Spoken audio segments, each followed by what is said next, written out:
দেখেন কি অবস্থা। আজকে একটা সাইডে গেছিলাম গফরগাঁও, তো যাওয়ার পরে মিল থেকে ফোন দিয়ে বলতেছে সবগুলো ব্রাস্ট হয়ে গেছে। আইসা তো দিয়ে দেখেন অবস্থা, কন্ট্রাক্ট একদম ব্রাস্ট হয়ে গেছে।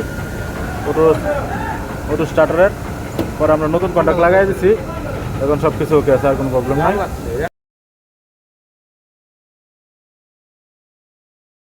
জাম লাগছে কই?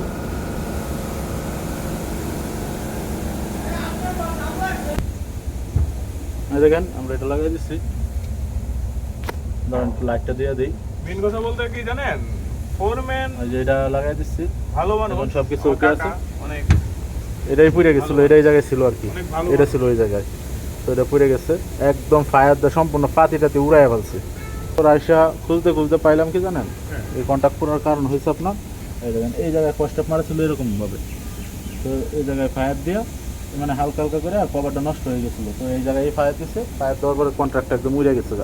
মানে কিছুদিন যাবতীয় শুনতেছে বলে তারা ফায়ার দিতেছে, কিন্তু আসলে তারা আসলে খুঁজে পায় না কোথায় ফায়ার দিতেছে। যাই হোক, ভালো থাকবেন সবাই, ধন্যবাদ সবাইকে যারা এতক্ষণ কষ্ট করে আমার ভিডিওটা দেখলেন।